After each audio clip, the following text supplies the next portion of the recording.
Assalamualaikum warahmatullahi wabarakatuh. Bayangkan, di hari paling bahagia dalam hidupmu, kamu justru menemukan kenyataan yang sangat menyakitkan. Niat hati ingin bercanda dengan bersembunyi di dalam lemari untuk mengejutkan calon suami, aku justru mendengar rencana busuk yang tidak pernah aku duga. Calon suamiku dan sahabat karibku ternyata bekerja sama untuk menghancurkan hidupku dan mencuri semua harta keluargaku. Mereka ingin membuangku setelah semua hartaku habis mereka ambil. Bagaimana rasanya dikhianati oleh dua orang yang paling kamu percaya tepat di hari pernikahanmu? Namun sebelum kita mulai ke cerita ini, tuliskan dulu di kolom komentar dari kota mana kalian menonton. Semoga yang like dan subscribe channel ini, dimudahkan urusannya, dilapangkan rezekinya, disehatkan badannya, dan dikabulkan hajat dunia akhirat oleh Allah Subhanahu wa Ta'ala. Amin ya Robbal Alamin.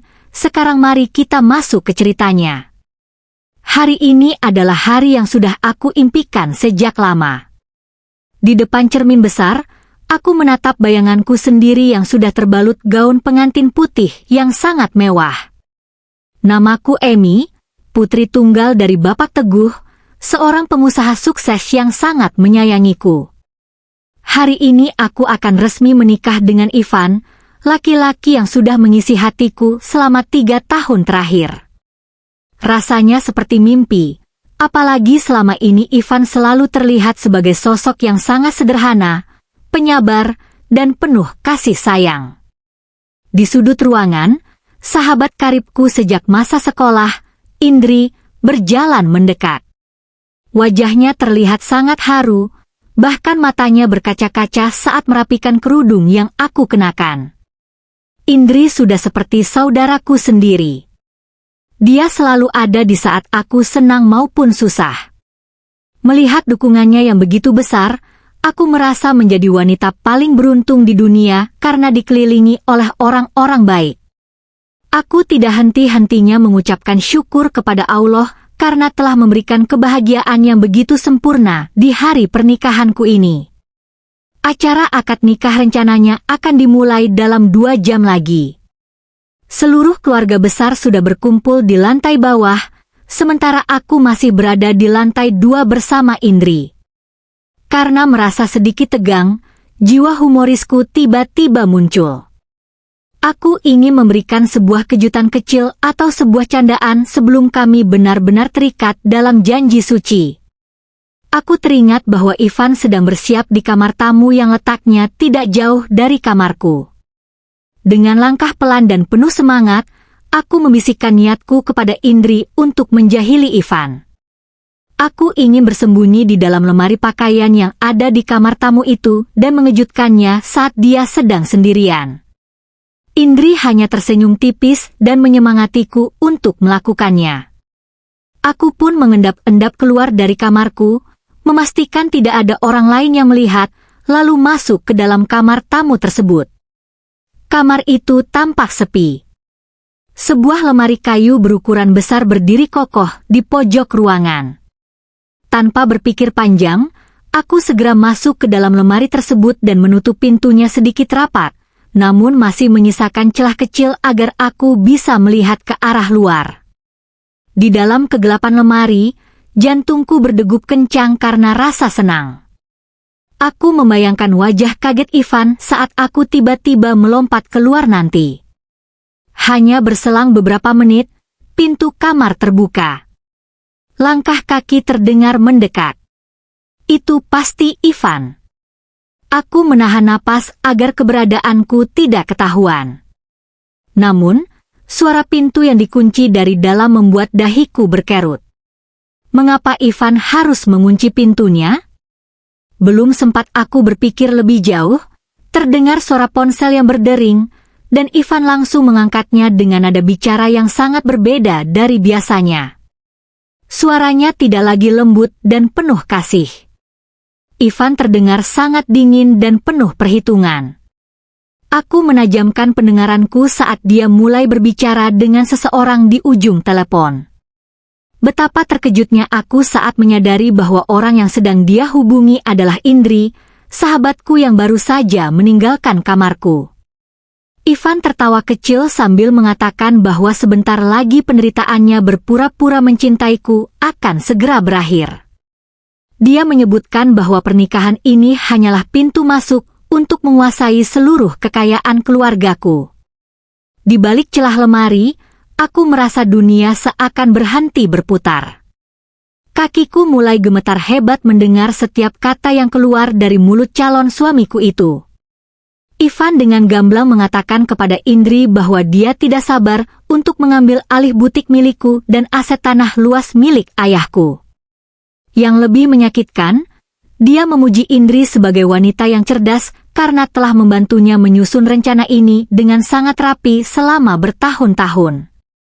Mereka bahkan sudah merencanakan untuk membuatku kehilangan semua harta itu sebelum akhirnya mereka membuangku begitu saja.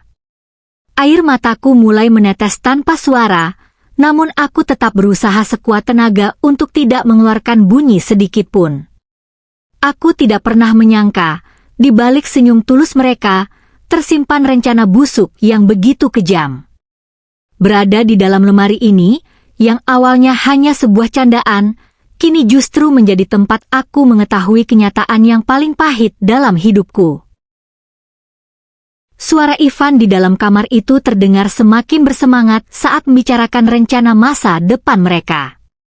Dia tertawa kecil, sebuah tawa yang selama ini aku anggap sebagai tawa kebahagiaan, namun kini terdengar sangat menyeramkan. Ivan mengatakan kepada Indri bahwa ibunya, Ibu Parti, sangat hebat dalam memainkan perannya.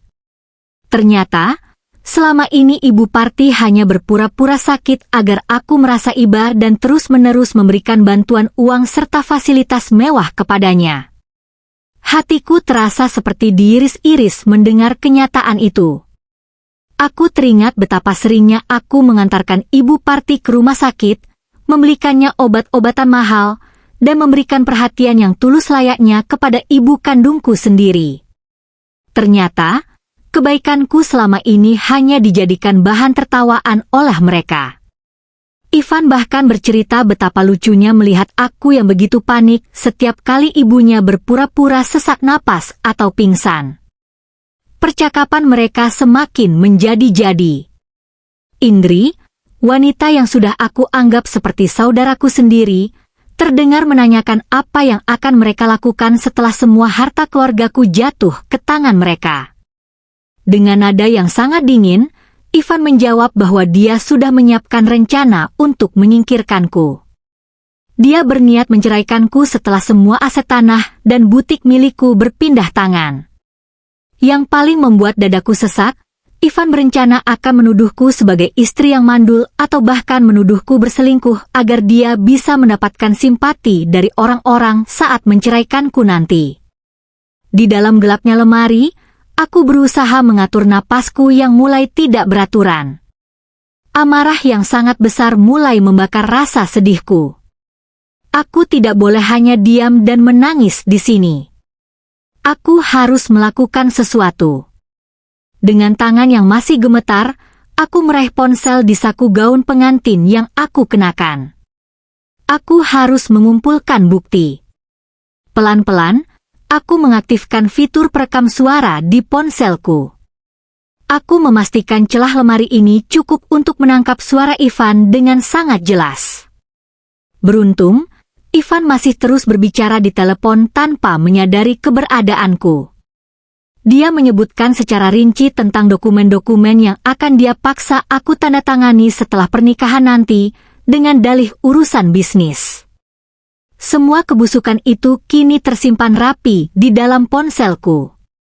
Rekaman ini akan menjadi senjata paling mematikan untuk menghancurkan mereka semua. Setelah merasa cukup mendapatkan bukti, aku mendengar suara langkah kaki Ivan menjauh dan pintu kamar terbuka. Dia keluar dari kamar dengan siulan kecil, seolah-olah tidak ada beban sedikit pun di pundaknya. Aku menunggu selama beberapa menit dalam kesunyian, memastikan suasana benar-benar aman sebelum aku berani keluar dari tempat persembunyianku.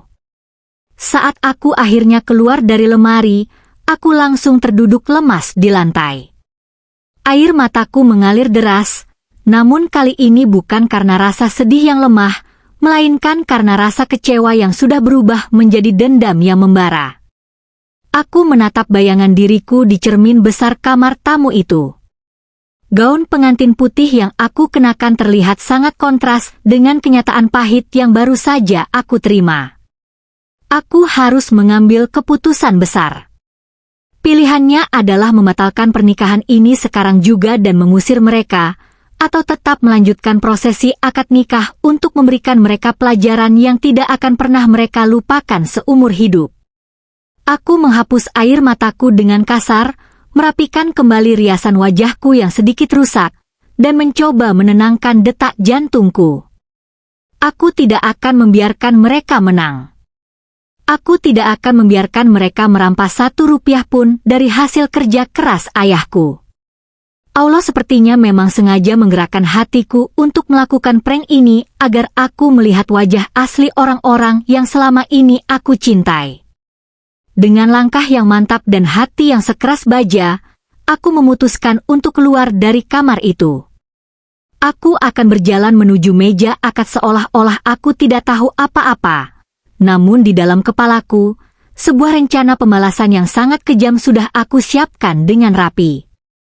Pesta pernikahan ini tidak akan menjadi awal kebahagiaan bagi Ivan dan Indri, melainkan akan menjadi panggung kehancuran bagi mereka di depan semua orang.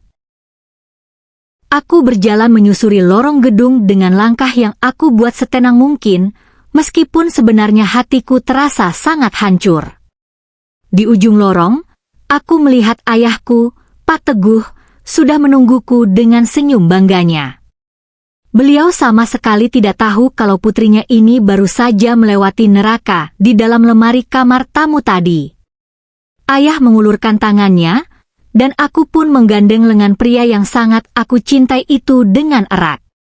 Dalam hati, aku berjanji tidak akan membiarkan sepeser pun harta milik ayah jatuh ke tangan tikus-tikus seperti Ivan dan keluarganya. Saat kami mulai memasuki ruang utama, pandanganku langsung tertuju pada bangku barisan paling depan. Di sana ada Indri, sahabat yang sudah aku anggap seperti saudara sendiri selama bertahun-tahun. Dia menatapku dengan mata yang seolah berkaca-kaca karena haru, padahal di balik itu, dia sedang menunggu saat yang tepat untuk menghancurkan hidupku. Aku hanya memberikan senyum tipis kepadanya, sebuah senyum yang akan menjadi kenangan terakhir baginya sebagai seorang teman. Lalu mataku beralih kepada Ibu Parti, calon ibu mertuaku yang duduk di kursi roda. Wajahnya dibuat sepucat mungkin, dan sesekali dia memijat keningnya seolah sedang menahan sakit yang luar biasa hebat. Aktingnya benar-benar sangat sempurna. Jika aku tidak mendengar sendiri rekaman rencana busuk mereka tadi, mungkin aku akan berlari memeluknya dan merasa sangat bersalah karena telah merepotkan orang tua yang sedang sakit. Tapi sekarang, melihat wajahnya saja sudah membuat perutku terasa mual. Ivan sudah berdiri di depan meja akad dengan gagahnya. Dia tampak sangat tampan mengenakan beskap pengantin yang warnanya senada dengan gaun yang aku kenakan. Dia menatapku dengan tatapan yang penuh kemenangan, bukan tatapan penuh cinta seperti yang selama ini aku bayangkan. Aku bisa membaca pikirannya dengan jelas, dia merasa sudah sangat dekat dengan semua kemewahan dan kekayaan yang aku miliki. Aku kemudian duduk di sampingnya, menghirup aroma parfumnya yang biasanya sangat aku sukai, namun kini aroma itu terasa sangat menyesakkan dada. Bapak penghulu mulai merapikan berkas-berkas penting di atas meja kayu itu. Suasana di dalam gedung seketika menjadi sangat tenang, hanya terdengar suara kipas angin dan bisikan kecil dari beberapa tamu undangan yang hadir. Ayahku duduk tepat di hadapan Ivan, siap untuk menyerahkan putrinya kepada laki-laki yang dia anggap sebagai orang baik.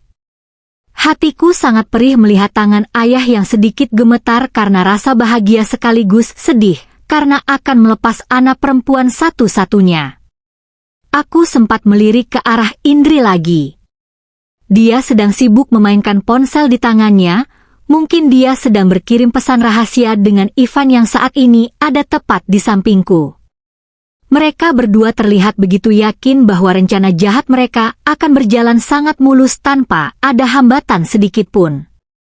Mereka berpikir bahwa aku adalah wanita bodoh yang bisa dengan mudah mereka kelabui hanya dengan kata-kata manis dan perhatian palsu. Indri kemudian bangkit dari duduknya dan mendekat ke arahku. Dia membisikkan kata-kata semangat ke telingaku. Dia bilang aku terlihat sangat cantik hari ini dan dia ikut merasa bahagia untukku.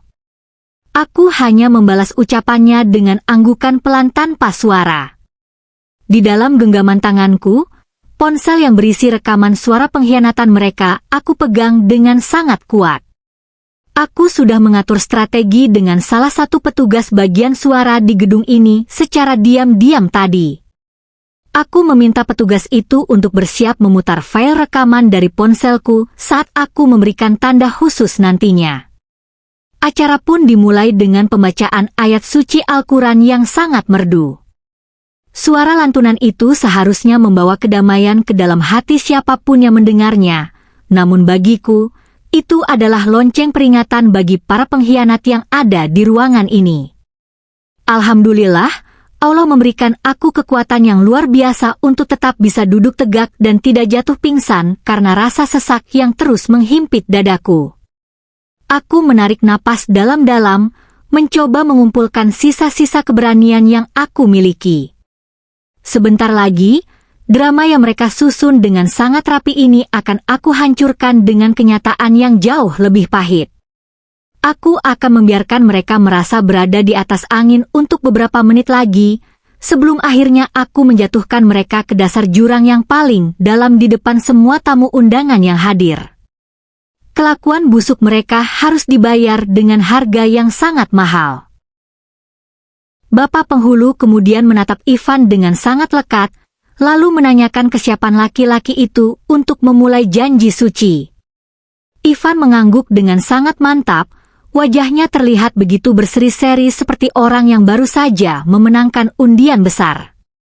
Di kursi tamu paling depan, Ibu Parti, ibu dari Ivan, terlihat beberapa kali mengusap matanya dengan tisu.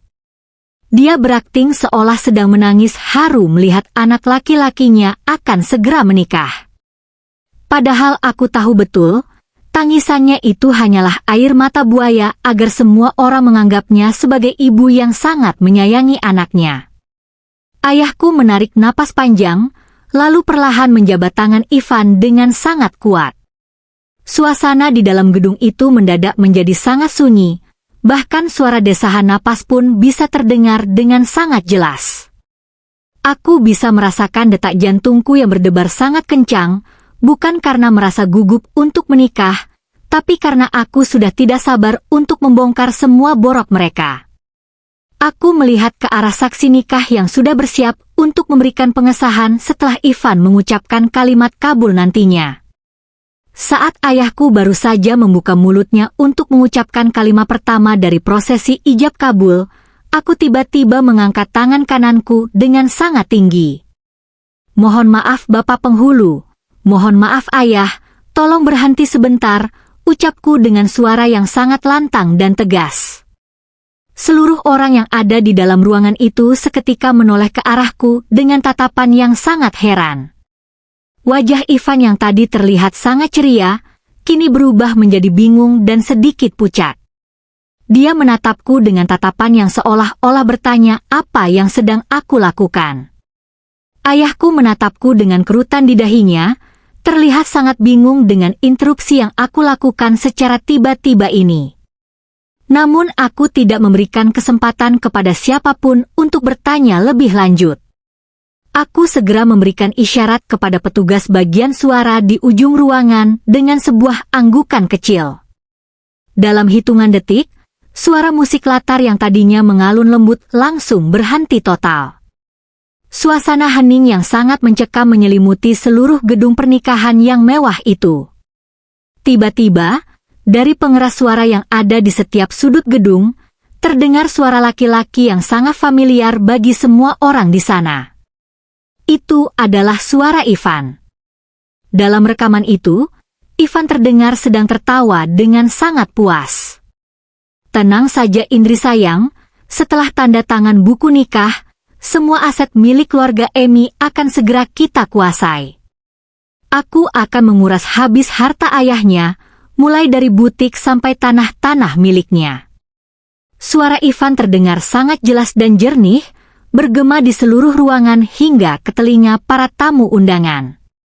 Wajah Ivan yang tadi hanya pucat, sekarang berubah menjadi seputih kertas. Dia mencoba untuk berdiri dan meraih pengeras suara, namun tubuhnya terasa kaku dan gemetar hebat.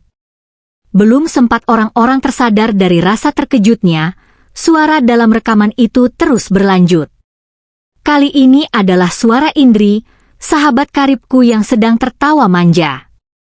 Bagus sayang, biarkan saja wanita bodoh itu merasa bahagia untuk sementara.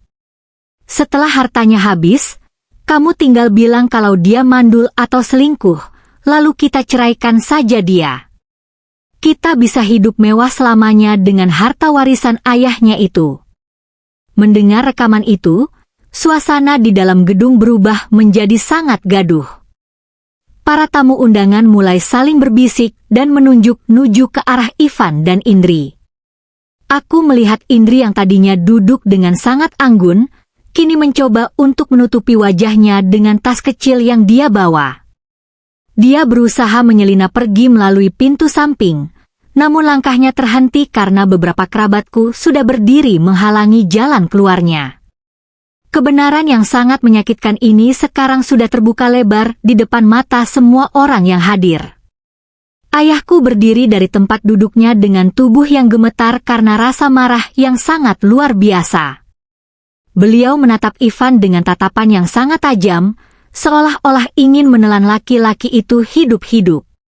Sementara itu, Ibu Parti yang tadi pura-pura menangis haru, kini terlihat panik dan mencoba untuk mendekati ayahku untuk membela anaknya. Dia terus memegang dadanya seolah-olah sedang merasa sesak napas, mencoba menggunakan trik lamanya untuk mendapatkan simpati dari orang lain. Namun kali ini, tidak ada satu orang pun yang peduli dengan aktingnya yang sangat buruk itu. Aku hanya duduk diam dengan senyum yang sangat tipis di wajahku. Air mataku yang tadi sempat menetes kini sudah mengering, berganti dengan perasaan lega yang sangat luar biasa. Alhamdulillah, Allah menunjukkan jalan bagiku untuk menyelamatkan diri dan keluarga dari jebakan orang-orang jahat ini tepat pada waktunya. Aku menatap Ivan yang sekarang tertunduk lesu di sampingku, tidak berani sedikit pun untuk mengangkat wajahnya. Drama pernikahan yang dia susun selama 3 tahun ini hancur berantakan hanya dalam hitungan menit saja. Kini saatnya mereka semua merasakan akibat dari rencana busuk yang telah mereka tanam selama ini. Ayahku melangkah maju dengan nafas yang memburu karena amarah yang memuncak. Plak! Sebuah tamparan keras mendarat tepat di pipi Ivan hingga wajahnya terlempar ke samping. Kurang ajar kamu Ivan, berani-beraninya kamu ingin merampas harta keluarga kami dan memperlakukan anakku seperti itu.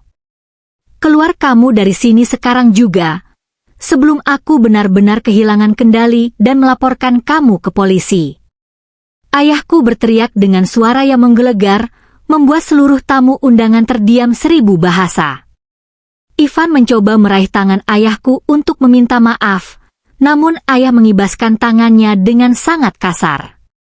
Ivan kemudian menoleh ke arah Indri, berharap wanita itu bisa membantunya.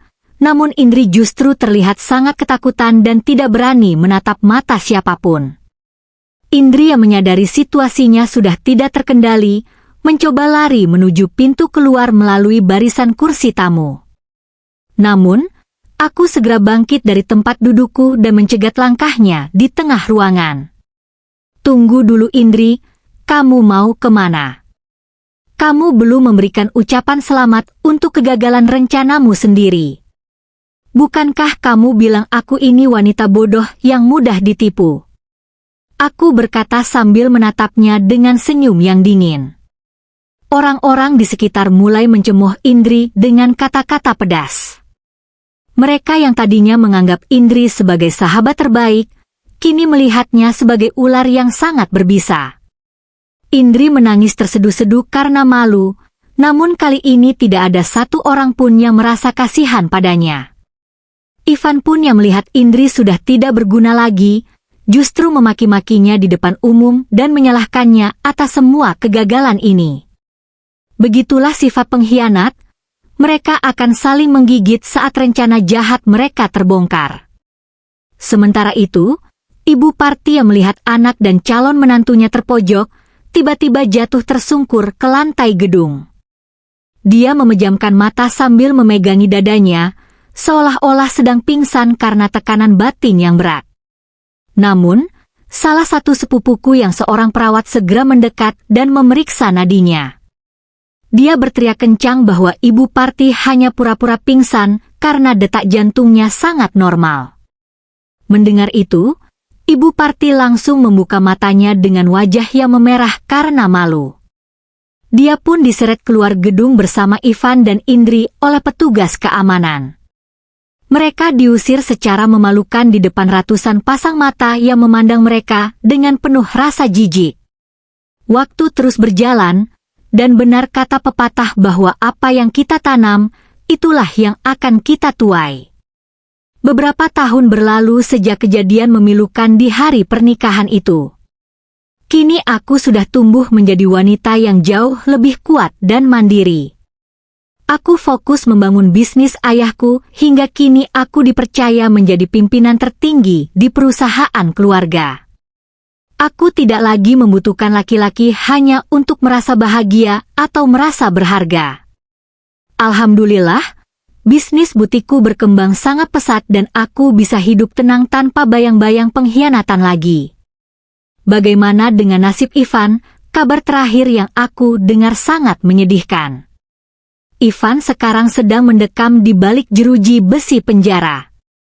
Dia terbukti melakukan penggelapan dana di perusahaan tempatnya bekerja karena gaya hidupnya yang tinggi namun tidak memiliki uang. Tidak ada lagi setelan jas mewah atau mobil bagus yang bisa dia pamerkan. Dia hanya memiliki pakaian tahanan dan penyesalan yang tidak akan pernah berakhir seumur hidupnya. Indri pun nasibnya tidak kalah memprihatinkan. Karena namanya sudah tercoreng di mana-mana sebagai pengkhianat, tidak ada satupun perusahaan yang mau menerimanya bekerja. Terakhir kali asistenku melihatnya, Indri sedang bekerja menjadi pelayan di sebuah warung makan kecil di pinggiran kota. Wajahnya yang dulu selalu terlihat cantik dengan riasan mahal, kini tampak kusam dan dipenuhi garis-garis kelelahan. Dia hidup dalam kemiskinan dan harus berjuang keras hanya untuk makan sehari-hari.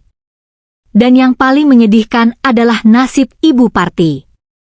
Wanita yang dulu sangat suka berakting sakit demi mendapatkan simpati dan uang, kini benar-benar diberikan sakit yang sesungguhnya oleh Allah.